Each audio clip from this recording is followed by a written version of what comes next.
Good afternoon, everyone, and welcome to today's webinar, Interim IPAC Recommendations for the Use of Personal Protective Equipment for Care of Individuals with Confirmed or Suspected COVID-19.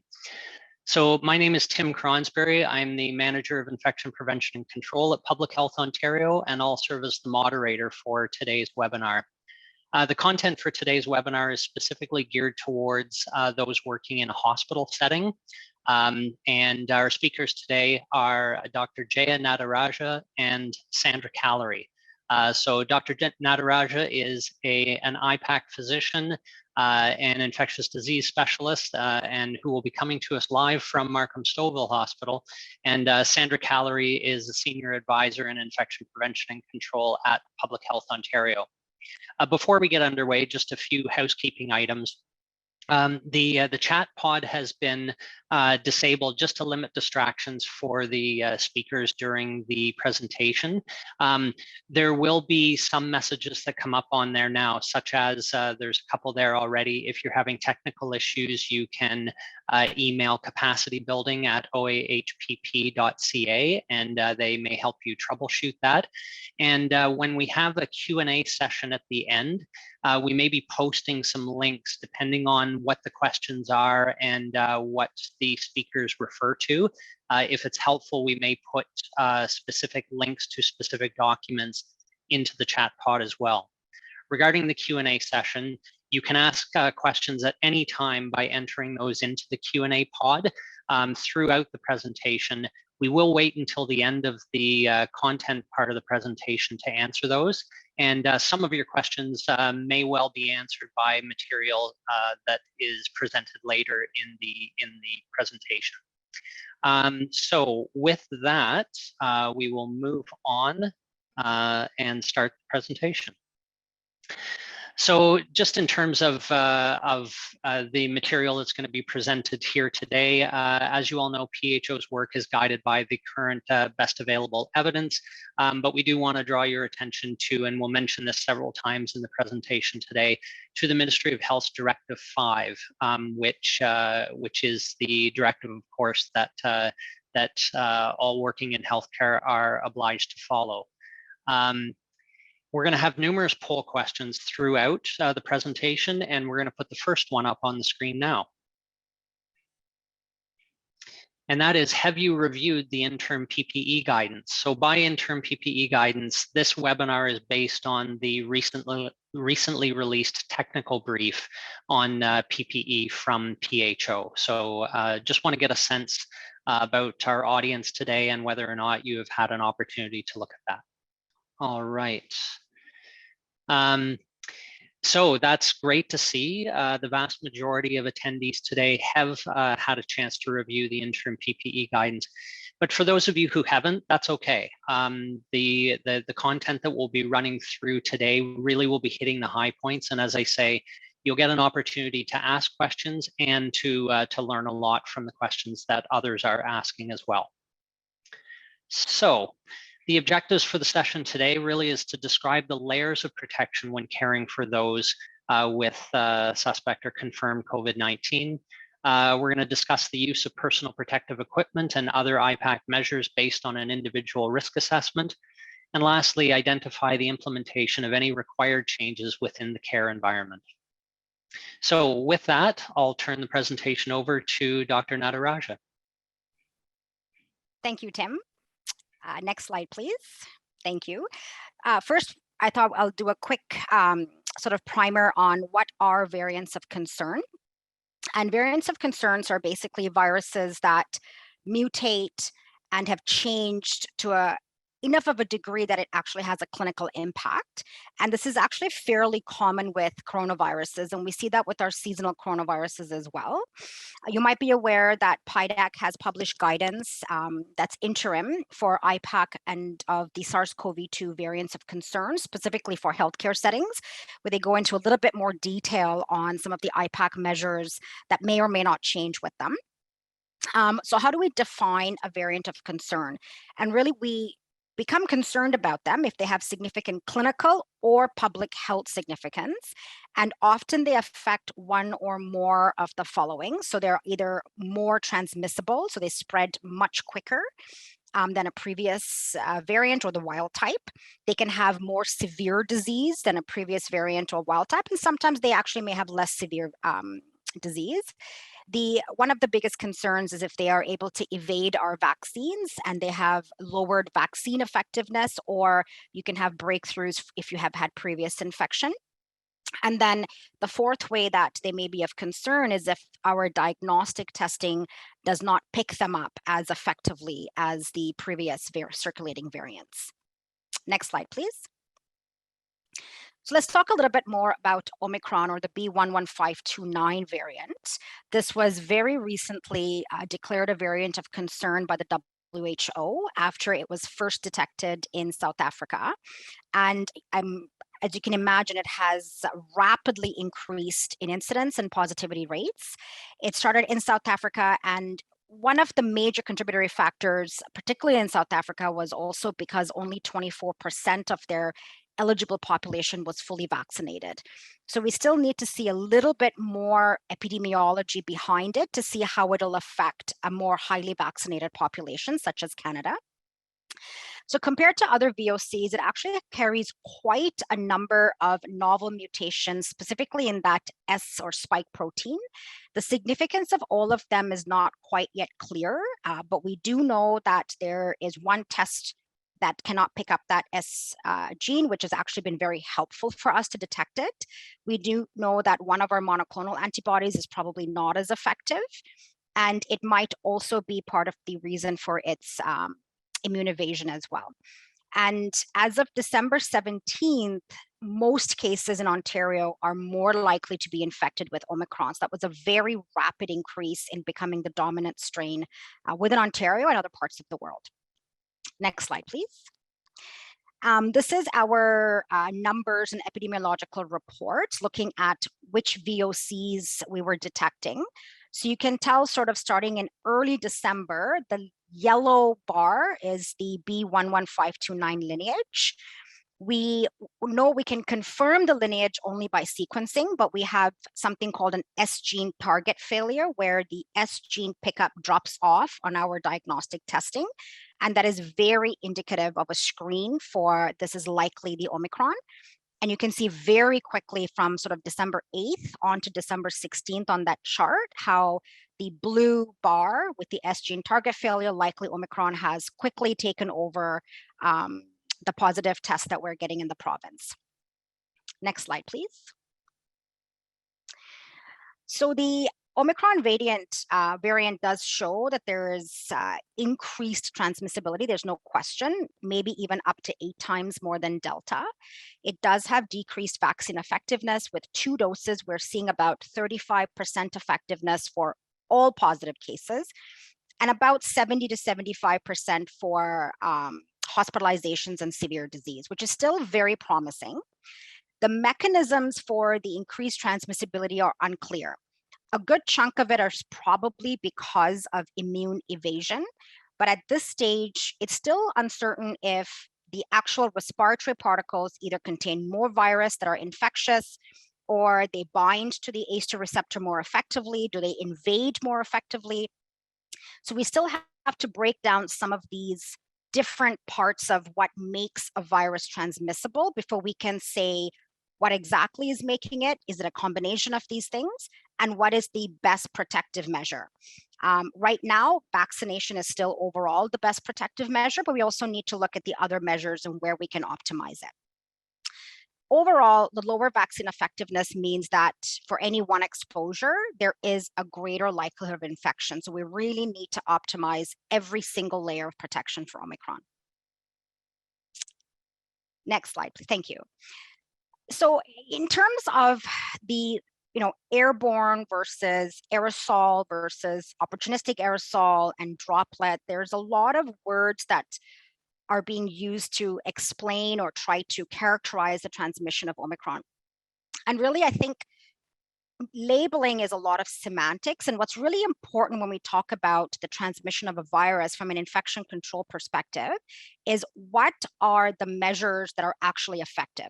It is really about the control measures that work that actually stop the spread of that virus. So airborne has a very special meaning, whether you're in talking about it from an infection control perspective, or from an aerosol science perspective, or from a climate science perspective. For an airborne disease like tuberculosis, let's say, we've traditionally really described it as infections that are efficiently transmitted by inhalation of aerosols that have remained suspended in the air for a long period of time.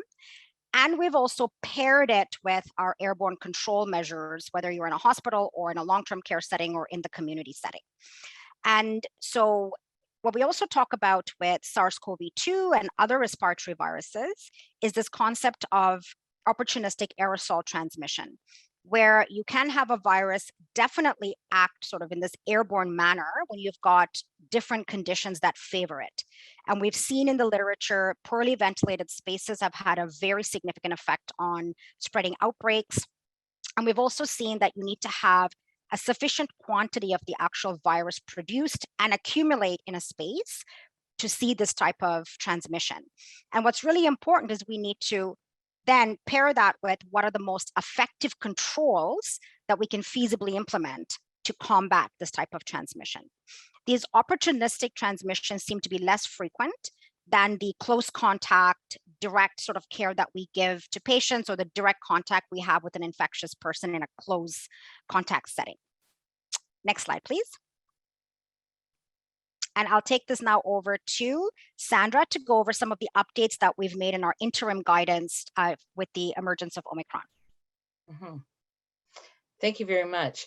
And many of you are very familiar with our technical brief on IPAC recommendations for the use of the personal protective equipment, or PPE, during the coronavirus pandemic.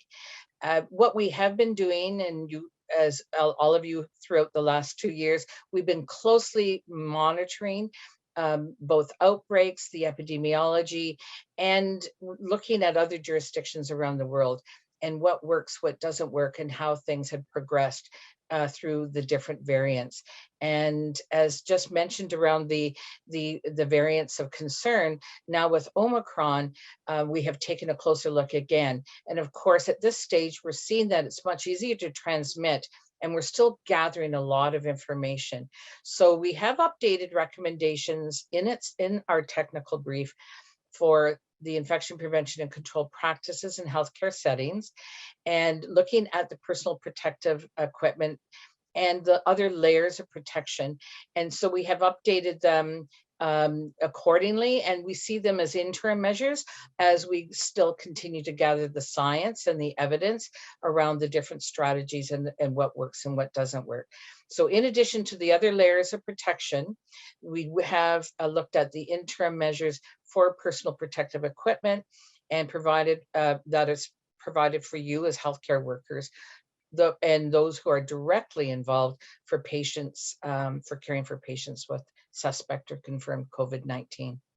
So on the next slide, as I've just mentioned, we have been monitoring this over the last couple of years, looking at the use of N95 respirators, fit tested respirators, medical masks that fit snugly to the face, and looking at where we can see evidence to support the use of one over the other. And actually, there has been limited evidence to this point in time to support the use of the N95 respirator over the medical mask. However, this is pre-Omicron. So now we're looking at this Omicron variant and its transmissibility, and we're trying to determine what still is effective. And so it's prudent for us now to, based on that approach, being prudent, based on that, on the undetermined impact of the variant, that we have changed our recommendations for the interim and are recommending for any direct care to patients or residents that we use N95 respirators, gloves, and the respirator to be fit tested, gloves, gown, and eye protection. And note that the Ministry of Health's Directive Number 5 also has been updated and recently released. And of course, that becomes the provincial baseline standard for the provision of PPE for the hospitals and other types of healthcare settings. So what does that mean? Well, let's take a closer look at some situations or scenarios for the changes to the personal protective equipment. So if you are performing direct care to patients with suspect or confirmed COVID-19, we had previously recommended that you use a good fitting medical mask with an isolation gown, gloves, and eye protection. For the interim, in our recommendation is that you use a fit tested N95 respirator for that direct care, along with your isolation gown, gloves, and eye protection. It is actually, from our perspective, when we look at the evidence to date, it's acceptable based on your own risk assessment that you could use a good fitting medical mask or a non-fit tested N95 respirator or equivalent, along with isolation gown, gloves, and eye protection.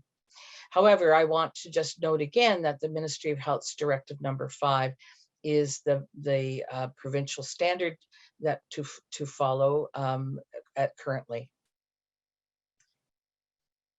Another example or scenarios were during aerosol generating medical procedures for patients confirmed or suspect COVID-19. The previous guidance that we recommended was personal protective equipment being a fit tested N95 respirator, isolation gown, gloves, and eye protection, and a negative pressure room if available. And again, that's based on the aerosol generating medical procedures and your assessment, your risk assessment. For the interim, we're not changing any of that. That still holds true. If we look at some of our other healthcare workers, our environmental services partners, for example, that are entering the room, in the previous guidance document, we had recommended that the PPE would include, again, a good fitting medical mask, isolation gown, gloves, and eye protection. What we're saying now for environmental service workers entering the room and cleaning the room, so they are within that patient environment, the patient space, for a period of time. And so if they are in that situation, definitely we recommend that for now they use a fit tested N95 respirator with an isolation gown, gloves, and eye protection. Again, based on the risk assessment and the type of activity or interaction, or where they are located within the room, there may be other opportunities to look at the medical mask or a non-fit tested N95 respirator or equivalent, along with their isolation gown, gloves, and eye protection. But again, I want to reinforce that this is where we've seen the evidence to date, and the Ministry Directive Number 5 is the directive to follow. For visitors entering the room of a patient, suspect or confirmed, our previous recommendations there was to include a medical mask, isolation gown, gloves, eye protection, and visitors should be kept to a minimum in these situations.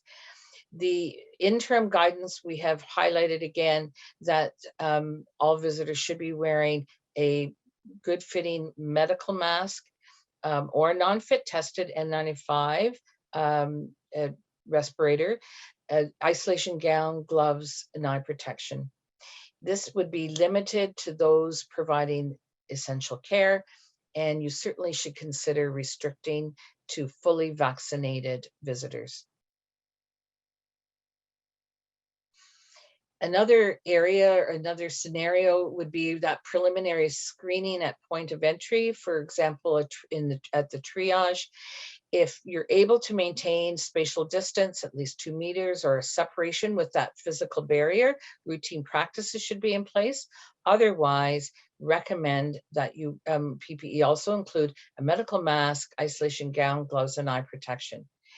If you are actually screening a patient with suspect or confirmed COVID-19, so in addition to the above, we had always recommended that they provide the patient with a medical mask, if tolerated, and direct them to perform hand hygiene.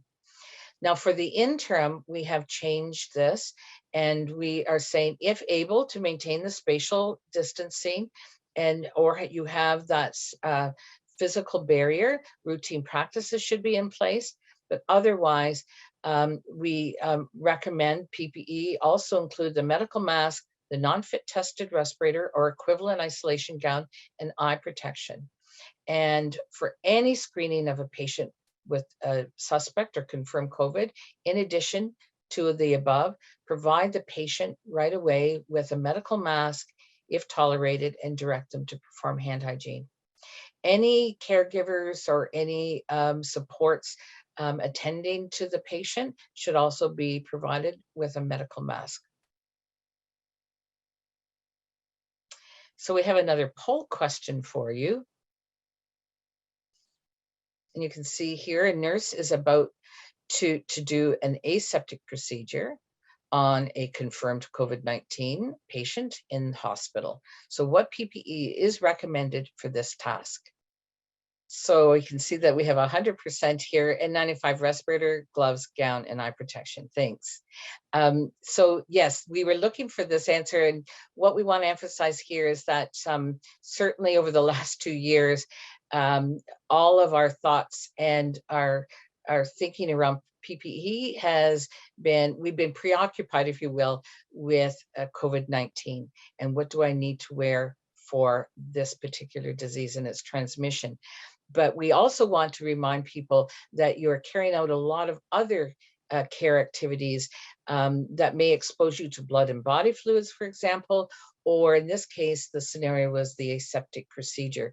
And the importance of washing your hands, placing gloves, sterile gloves if necessary, and also removing them after you carry out your procedure. So it's really important for us to remember that routine practices for a lot of other parts of our care are still really important, and not to be completely absorbed in the PPE for COVID-19 in of itself. So I'm going to turn this spot back to Dr. Nadarajah, who's going to talk about IPAC controls and risk assessment. Thank you. Thanks, Sandra. So I wanted to throw up this figure up there because I think working in a hospital, especially, we really don't see this entire invisible layer of protection that hospitals actually must put into place as part of CSA standards, as part of best practices, and as part of occupational health legislation, where we have something called a hierarchy of controls. And this is applicable to any workplace setting. And I'll speak to how it applies in an acute care setting, and also specifically for prevention of infection transmission.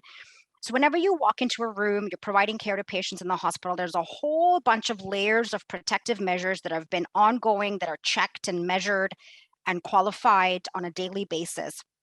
And they are these layers of measures. The most effective measures to actually eliminate transmission of infection within a healthcare setting starts on top, where it's something called elimination, where we either screen people out if they're showing symptoms of an illness but actually don't need healthcare, and have them not come in. Staff who are sick, ask them to stay home, for example. Of course, we have to see patients who are unwell. We can't keep the patients out. Elimination also comes hand in hand with the vaccination strategy, where you're driving down community rates to help not bring it into a healthcare setting. Your screening, your triage, all of those processes help eliminate the risk of infection, because you're identifying a potentially infectious patient right away when they first step foot into your hospital, and you have them wear a mask, you have them do hand hygiene and so forth. You put them into additional precautions. That identification step is really important, and it's all kind of done in the background before you may even get to see that patient. Some of the really important things that our hospitals and healthcare settings have standards are what we call engineering controls, something you and I would never even get involved with most of the time. There is minimum standards for a clinical room, for example, for how many air exchanges they have, which is usually around 6. We have good evidence in the literature during SARS-CoV-2 that shows that dispersal of aerosols with air exchanges of 6 actually are extremely effective, over 95%. This is before you even come in that room. These control measures are already working. The decreasing of infections in healthcare also work hand in hand with cleaning and disinfecting. And again, as Sandra said, there are lots more organisms than SARS-CoV-2 that we need to clean and disinfect in a healthcare setting to keep that burden low. administrative control measures where we work with patient flow, the physical distancing that we've put into place, the decrowding, all of that, it's a resilient layer of protection, where by the time you get to that last tier at the bottom, which is the least effective measure, which is your PPE.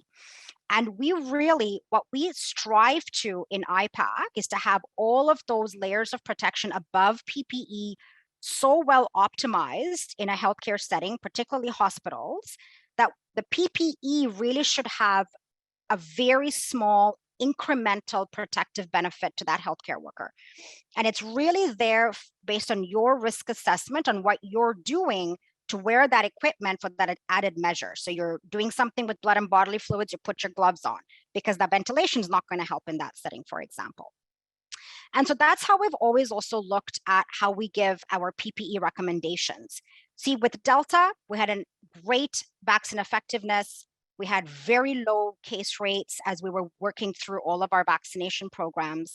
And so by the time you get to this point with PPE, really the incremental benefit of switching between masks, medical or N95 was very marginal. And this is well shown in the literature. And we will be publishing a literature review of effectiveness of PPE in healthcare workers. And so now with another variant coming, we have to be very nimble and say, well, vaccine effectiveness has gone down significantly. Cases are rising very quickly because of a high transmission. What can we do to quickly optimize all these layers? So we jump to all of them, including the PPE. And so this is how we work through the different layers. And really, as a healthcare worker, your job is to choose the appropriate PPE for what you're doing. All the stuff in the background is something that we call organizational steps, that the organization does a risk assessment, including your IPAC teams, your OC health teams, and including the frontline worker, to really give you that resilient barrier of protection. So we're not putting all of that risk assessment and all of our hopes into that PPE only. Next slide, please.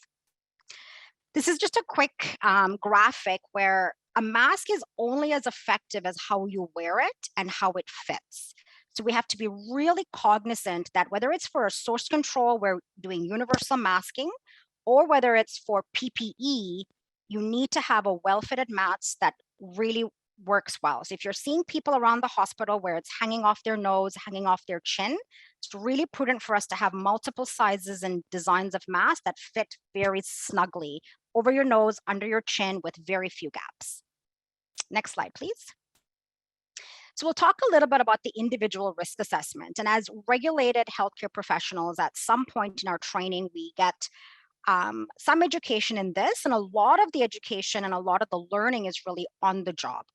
So the big things that you have to consider when you're doing a risk assessment as you walk into a patient environment, even if a patient is there or not, depends on whatever task you're doing.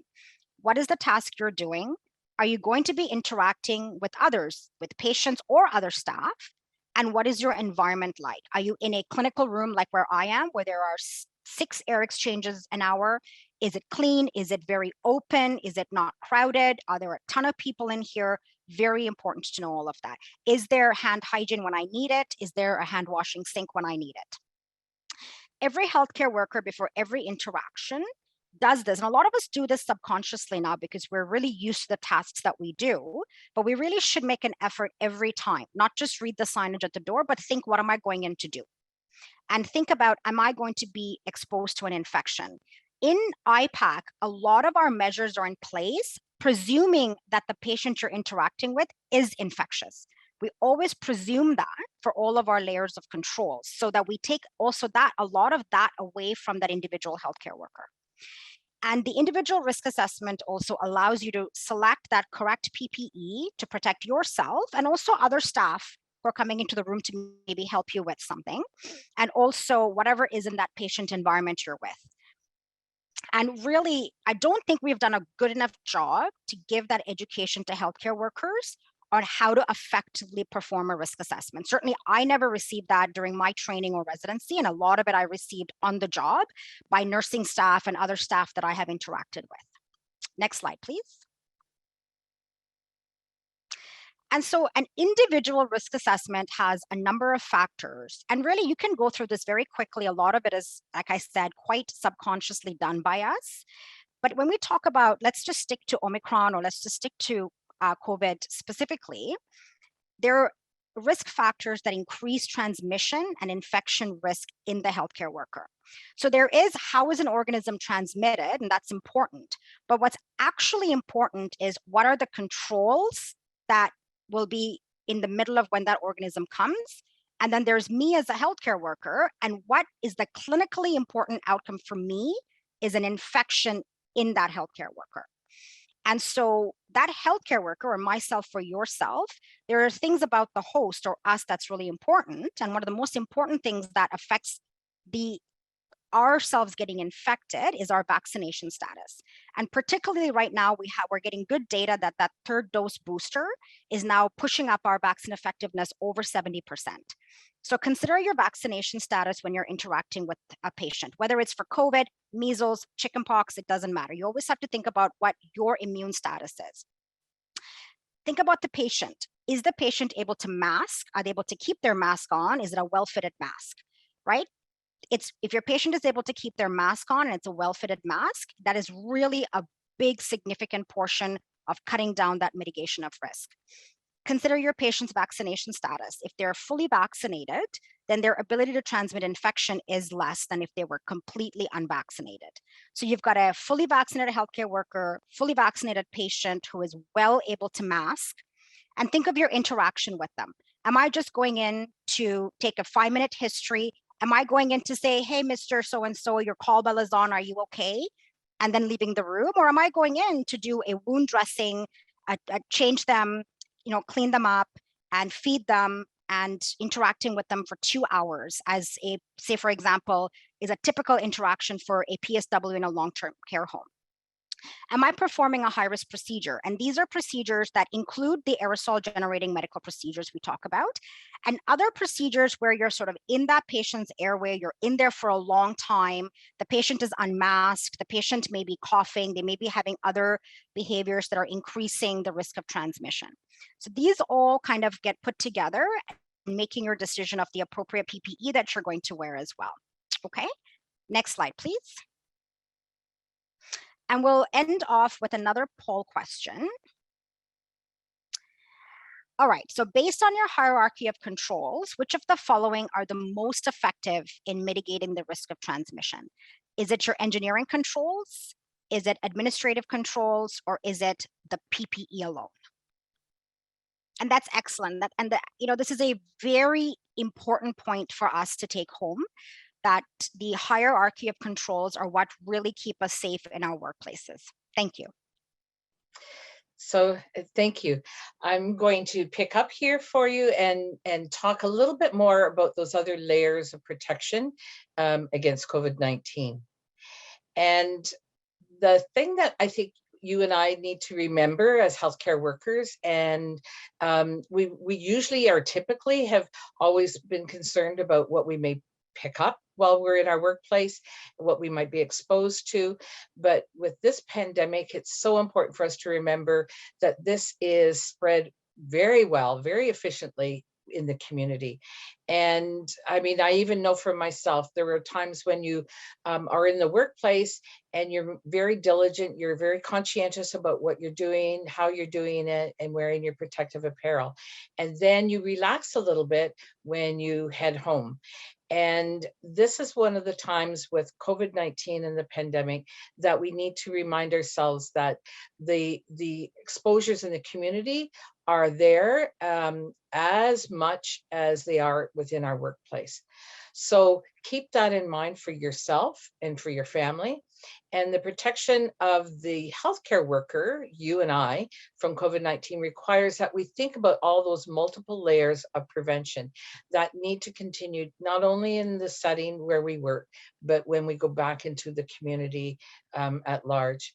And all of those layers, I talked a little bit earlier about how we've been closely monitoring and evaluating the evidence around all the different protection strategies and the prevention strategies to see which ones actually make a difference. And they all, to a certain degree, make a difference. So the layers that we will discuss shortly. So it's really important to know that it's really making sure that we think about all the layers of prevention, both in the workplace, on break time, as well as when we go back into the community. And public health measures, particularly as just mentioned around vaccination and the value of immunization and all those other layers, are so important. The physical distancing, we know that has worked effectively with COVID-19. The masking, and we've talked a little bit about that already. Getting tested, making sure that if you are symptomatic, you're staying home when sick. And these are all really important prevention strategies and measures. So if you take a look at the next slide, you can remind yourselves of our picture here around the Swiss cheese model, the layers, and how we can reduce with each prevention strategy, we can reduce the transmission a little bit more. So hand hygiene is still really important. Although we haven't been emphasizing fomites and contact with the virus, it's still extremely important. And quite frankly, I personally think that people know and understand hand hygiene a little bit more. So, and it came easier to people. And so I think we've actually been able to reduce a lot of that type of transmission just because we've made this very easy for all of us to do. The masking we've talked about, so we're talking here about a good fitting mask that fits nicely around the face, gives a nice seal around the face. We've talked about physical distancing and where the typical transmission occurs in the distance. But we also have recognized now with certain outbreaks the importance of ventilation and having good airflow to help dissipate any kind of the aerosols. We talk about the importance of being responsible around our own health and well-being, and if we are sick, remaining at home when we are sick and not bringing that into the workplace. And of course, the importance of the vaccinations or the vaccine. So what we're saying right now with Omicron is that all of these measures need to be done as best we can, as consistently as we can in order to protect us. So we do have some other helpful resources. For many, you may have not been wearing an N95 respirator, a fit tested respirator in your day-to-day work. So now this is the time to start to refresh your memory with a lot of the donning and doffing of protective apparel. There is an art to this, we all know that. So putting on and taking off or donning or doffing PPE. We do have lanyards and posters to help remind you. And when you're busy and you're tired, we all can get a little bit more relaxed about all of those times when we are donning and doffing. And that's sometimes where contamination can happen or self-contamination can happen. So take a look at those posters, help each other out whenever necessary. Take a look at some of our videos that we have on our line at our site, our website for N95 respirators, 2 different styles, if that helps you. And we have also put a link in here to the Ministry of Health's Directive number 5, which is really important to take a look at. This slide actually tells you where you can send in more additional questions. And this is really important because both the ministry and an IPAC, we take a look at the questions, frequently asked questions. If you're asking it, many others might be as well. So those are being collated and placed on sites as well to help you out. And you might find a lot of the questions there are answered for you that you can share with others. And at this point, I believe I'm going to be turning it back over to Tim, who's going to see if there's any other questions. Yes, thank you very much, Sandra and Dr. Nadarajah. So we've had lots of questions coming in, and so what we're going to try to do is to theme some of them because many of the questions are similar to some extent. So starting off with the first one, lots of questions about the type of mask. So we've really been stressing during the webinar that you need a good fitting mask and the idea of fit testing. So, you know, a variant of, I shouldn't use that word, but a variation of some of these questions have been, what's an example of a good fitting mask? Is one level better than another? And on the N95 front, we've also used the term N95 or equivalent. So what are some of those equivalents? Mhm.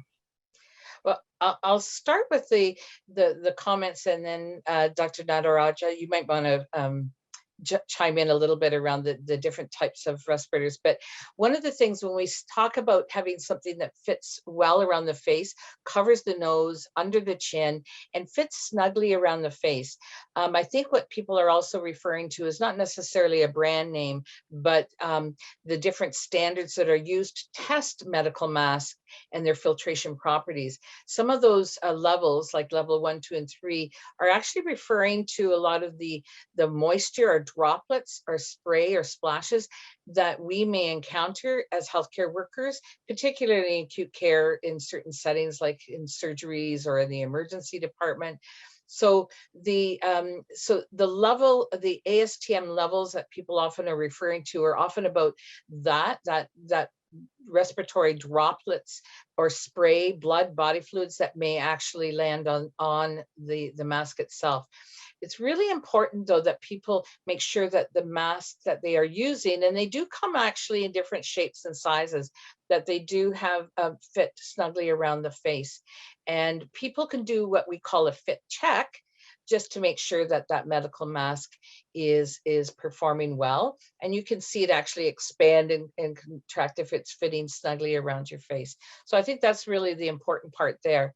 The other thing I want to mention is that for when we use the term respirator, the actual term becomes a true respirator when it is fit tested. And people need to have the respirator to be able to use it as an N95 respirator, NIOSH approved respirator. It does have to be fit tested. And so that's what we've been referring to. And I'm going to turn it over, Jeya, to you. Sure. Thanks, Sandra. And maybe I'll expand on the N95 and what we mean when we say equivalent or an alternative. So there are some examples on the market like a KN95 or a CAN95, FFP2, how it's called in Europe, for example. And some of them do meet the standards for what we call the filtration efficiency. So you're trying to filter out those small particles, but not all the models do. And there is a Health Canada link, which I believe our colleagues have posted, that kind of go through all of them. And sorry. And so just to say that when we say 95, we are already presuming it's a fit tested one. And even if you have an N95, like a KN95 or another that is on a Health Canada list for meeting the criteria for filter efficiency, it still does need to be fit tested. And if you look at the literature, we actually don't have head-to-head sort of trials looking at either a medical mask or a non-fitted N95 or a non-fit tested N95 and a fit tested N95. So for the purposes of what we would consider it protective equipment, we would equate it to a medical mask. So if you're using an N95 that is not fit tested for you and you have an exposure to a pathogen where we would consider you exposed because you have not been fit tested for it. Great, thank you. So specific scenario question about the management of a patient from rehab returning to the hospital after an ER visit. So I know this is specifically about a rehab patient, but it probably applies to a lot of other situations as well, where a patient may be moving from one area of the hospital to another, or from, especially at this time of year with, I know this webinar is specific to hospitals, but that flow of residents from long-term care to home for a visit, back to hospital and back. So if you can comment a little bit about the management of those types of patients and residents as it relates to these new PPE recommendations. Well, I'll begin and then I'll pass it over as well. I think one of the things that you mentioned, Tim, is actually the duration of time and what the visit entails. And so the risk, as I see it, starts to increase for the longer period of time that resident or that person is in another setting. So if you mention a resident, for example, going home for a visit or going to a doctor's appointment, but coming back that same day, you start to look at their exposure risk and they should still be assessed to make sure that they don't have any new onset of signs and symptoms upon their return. I think what you're also talking about, though, is whether or not if they're being transferred from one organization to another, it would be prudent to look at what is going on with that organization. Are they in the middle of an outbreak? Are they still having active transmission with that setting?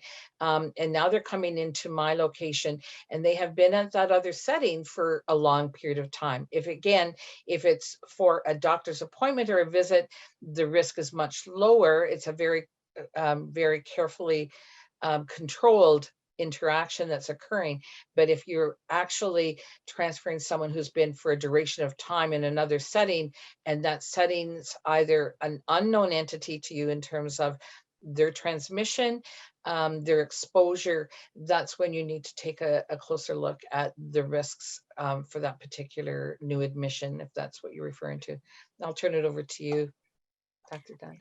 Thanks, Sandra. And there are some specific directives like Directive 3, for example, and the long-term care guidance that will lay out what a day, an absence of less than 24 hours is, and whether it includes going to the ER or not. And some congregate setting guidance will do it as well. So you can sort of take that a little bit to follow. But what's really important is that we don't consider a visit to a healthcare facility, especially a hospital, even close to the risk that we would think of exposure of a day or overnight absence into the community, into another household. And so we actually do differentiate that when we write our guidance, depending on what your visit has been. And if I can maybe build on a piece of that, and Sandra, it was something that you said, when you talked about the facility or the organization from where a patient or a resident is coming. So, and this question actually wasn't asked specifically today, but it has been asked previously, and it's probably prudent for the audience today. If there was an outbreak situation, so let's say there is a COVID-19 outbreak on a unit in a hospital setting, in terms of PPE and the other things within our technical brief, our interim technical brief, what are the implications for the donning and doffing of that PPE, and specifically an N95 respirator? Is it at the door upon exit from interacting with a patient?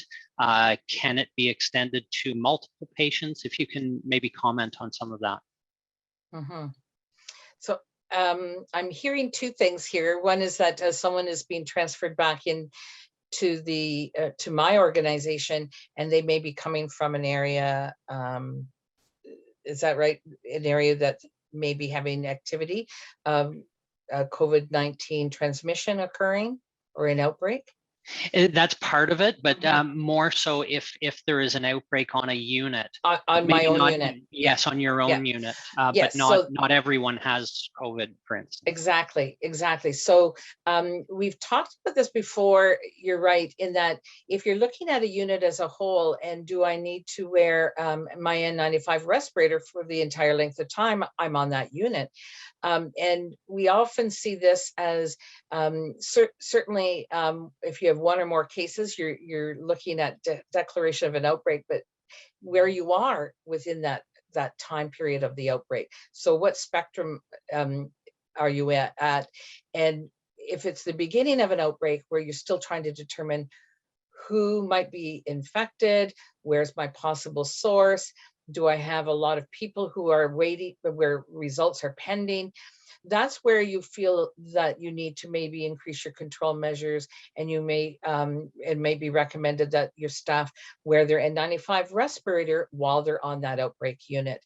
If you're at the other end of the spectrum of the outbreak, where the outbreak is actually resolving and you only have 1 or 2 active cases that are contained on additional precautions, then you can take a look at wearing your medical mask for those the transient walking through the hallways, that sort of thing. But then you're in, when you go in to provide the direct care to those who are still on additional precautions, then the N95 respirator is most appropriate and should be changed and removed upon exiting the room.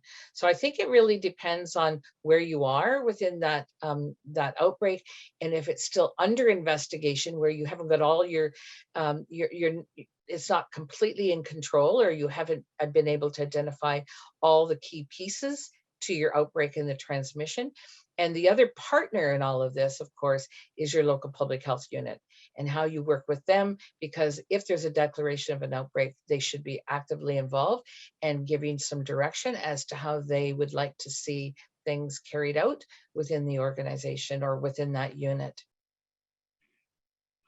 Great, that helps, because I know there are lots of questions, and particularly very early in the outbreak or in the pandemic, about conservation strategies, and what I hear you saying is that that we shouldn't be thinking of conservation strategies right now. The supply of PPE is very healthy right now, and we really need to focus on making sure that the PPE is being used optimally. And then we're not necessarily thinking of it through that lens. All right, the next question is regarding patients who are on chronic AGMPs, such as BiPAP or CPAP. Should they be managed with an N95 respirator if COVID has been ruled out?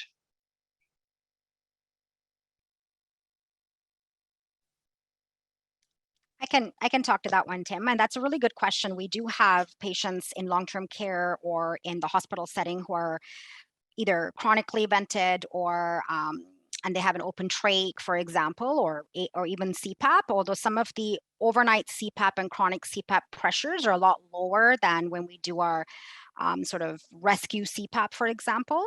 So if you've got a patient that is not a suspected or confirmed COVID-19 patient, you've ruled that out, there really is no increase in transmission risk because that patient does not have that infection that you're concerned about.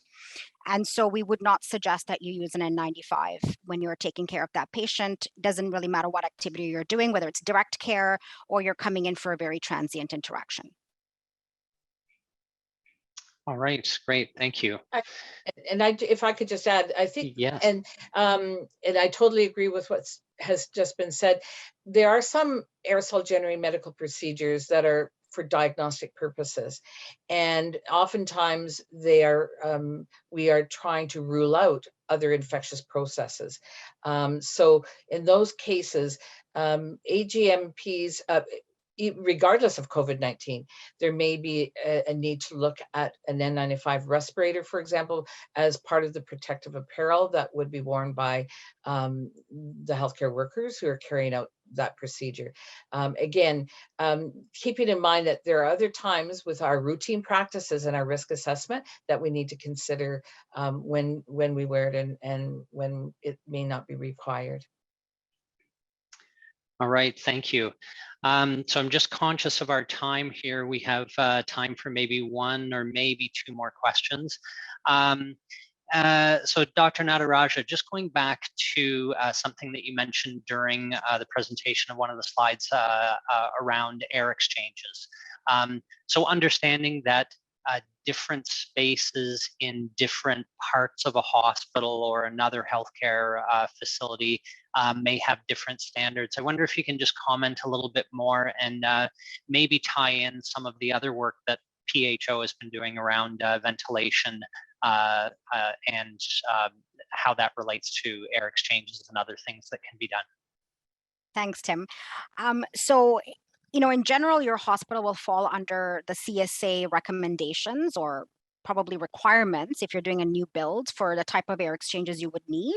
So in a clinical exam room, the air exchanges would be about 6 that's recommended. If you're in an OR, it's far more. You need to be in positive pressure. You're looking at, up to 20 air exchanges. If you're in a resuscitation ward, a resuscitation area via merge, the standards are also a little bit higher.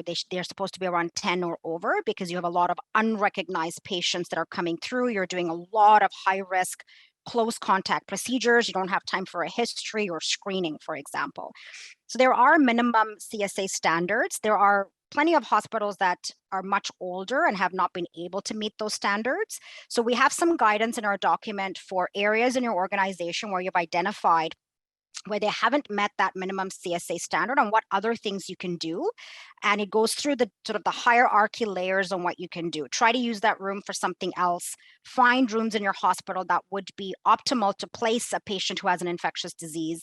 Check those rooms on a constant basis for meeting those air exchange procedures. And Sandra can talk to this more. There are ways to actually, what she likes to call MacGyver rooms, to help create an environment that's a bit safer. And remember, we've done that in older hospitals when we've needed an airborne isolation room, for example, or an anteroom to give us that negative pressure. So that's where sort of that importance comes in. And there are lots of studies done now with just looking at aerosol dispersion, how many air exchanges may be needed to decrease a risk reduction of infection for COVID. And there's some general, so ASHRAE, who works very closely with a lot of other agencies looking at ventilation and filtration, has some guidance on risk reduction of transmission of infections. And generally, that 6 air exchanges tends to be something that's that we look at for an exam room. It's not always achievable in a lot of older hospitals. We do have some products from PHO that look at filtration, the use of portable filtration units to help sort of increase that air quality and clean air quality. We have a bit of tips on how to increase air circulation. You could have all the exchanges in the world, but if you're blocking all of your vents and you've got a ton of clutter in a room, that circulation will not happen. So you're actually not getting the air exchanges that you need. So those are the types of things that facilities and management can really help in your organization. And we have a really nice section under engineering controls on the technical brief, and some other documents that we can put in the chat that'll help you go through what is an HVAC, what is filtration, what is ventilation, what is air circulation, what is natural ventilation, and what are tips that we can do. Great, thank you very much for that. So as we wrap things up today, I just wanted to do some thank yous. Thank you, Sandra. Thank you, Dr. Nadarajah, for the presentation of the material today.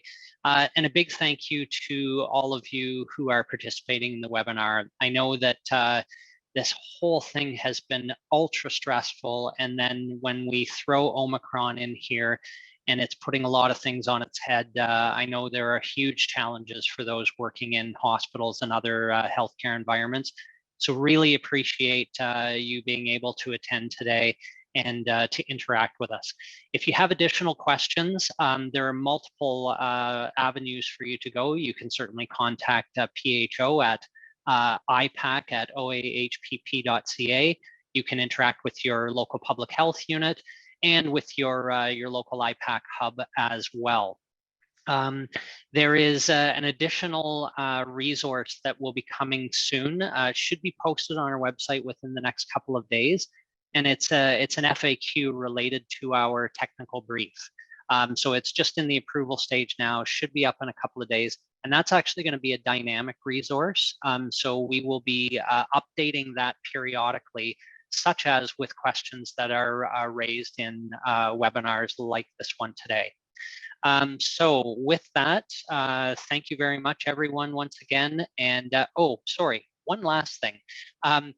Everyone who was registered for the webinar today will be receiving an email afterwards. And we ask that you just take a couple of minutes to complete a survey. The feedback really helps us to figure out if we're doing things the right way, if these are helpful for you, or if we need to do something differently. So when you do get that invitation to the survey, I urge you to please follow up on that. And thank you. Have a fantastic day.